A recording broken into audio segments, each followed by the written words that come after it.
250 universities में अगले साल से कॉमन काउंसलिंग क्यूट स्कोर के मुताबिक लागू करने की तैयारी। नई Delhi common university entrance test CUET-UG के बाद अब यूनिवर्सिटी एडमिशन में एक और नए प्रयोग करने की तैयारी की जाएगी।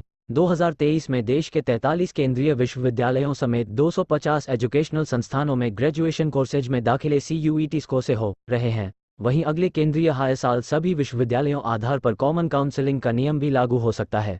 अगली बार central counselling for all central universities नियम लागू हो सकता है। UGC chief M Jagdish Kumar CUET score के का यूजीसी के अध्यक्ष प्रोफेसर एम जगदीश कुमार ने NBT से खास बातचीत करते हुए कहा कि अब CUET देश का बहुत पॉपुलर एग्जाम हो चुका है। हायर एजुकेशन में नामांकन को देखें तो करीब 70% छात्र ग्रेजुएशन स्तर पर BCom और BSc कोर्सेज पढ़ते हैं। जिस तरह से NIT IIT के लिए कॉमन काउंसलिंग होती है, उसी तरह से CUET स्कोर के आधार पर ग्रेजुएशन कोर्सेज के लिए कॉमन काउंसलिंग हो सकती है या नहीं। केंद्रीय विश्वविद्यालयों में ये प्रयोग शुरू किया जा सकता है ताकि CUET रिजल्ट आने के बाद छात्रों को दाखिले के लिए अलग। कुमार के मुताबिक 43G मेंस एडवांस्ड को मिलाए देश में सिंगल एंट्रेंस टेस्ट के सवाल पर यूजीसी अध्यक्ष ने कहा कि पिछली IIT काउंसिल की मीटिंग में एक मेंस और G एडवांस्ड के मर्जर की संभावना पर चर्चा हुई थी। सिंगल एंट्रेंस टेस्ट में तो अभी टाइम लगेगा, लेकिन उससे पहले देखा जा रहा है कि G एडवांस्ड और J मेन दो एग्जाम क्यों।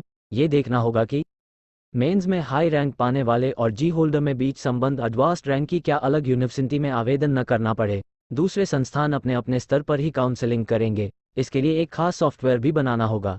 CUET के 2 साल के डेटा के आधार पर टेस्ट रन भी करेंगे और जब पूरा सिस्टम तैयार हो जाएगा तो कॉमन काउंसलिंग को लॉन्च कर देंगे। टाई ब्रेकिंग के लिए भी पॉलिसी। यूजीसी अध्यक्ष ने बताया कि यूनिवर्सिटी में दाखिले जब कॉमन काउंसलिंग के आधार पर शुरू होंगे तो टाई ब्रेकिंग के लिए भी जाने की संभावना और संभावनाएं तलाशी जाएगी है। दोनों एग्जाम में हाई रैंक पाने वाले कितने छात्र कॉमन हैं, क्योंकि G मेन रिजल्ट के आधार पर करीब टॉप 2.5 लाख से ज़्यादा उम्मीदवार G एडवांस परीक्षा के लिए एलिजिबल होते हैं। अगर ज़्यादातर कॉमन छात्र हैं तो फिर G एडवांस्ड की क्या ज़रूरत है। IIT काउंसिल की बैठक में डायरेक्टर्स भी इस बात से सहमत हैं कि दोनों एग्जाम को मर्ज करने के बारे में स्टडी करेंगे। पॉलिसी आएगी। यूनिवर्सिटी में दाखिले केवल CUET स्कोर के आधार पर होते हैं और 12वीं के नंबरों की कोई वेटेज नहीं होती, लेकिन अगर टाई ब्रेकिंग होती है तो ये यूनिवर्सिटी पर निर्भर करेगा कि वह फैसला 12वीं के विषयों के आधार पर भी में किसी विषय के नंबर देखे जा सकते हैं, लेकिन प्रक्रिया पूरी तरह से पारदर्शी कर सकती है। अगर किन्हीं 2 छात्रों का CUET में बराबर स्कोर है तो फिर 12वीं होगी।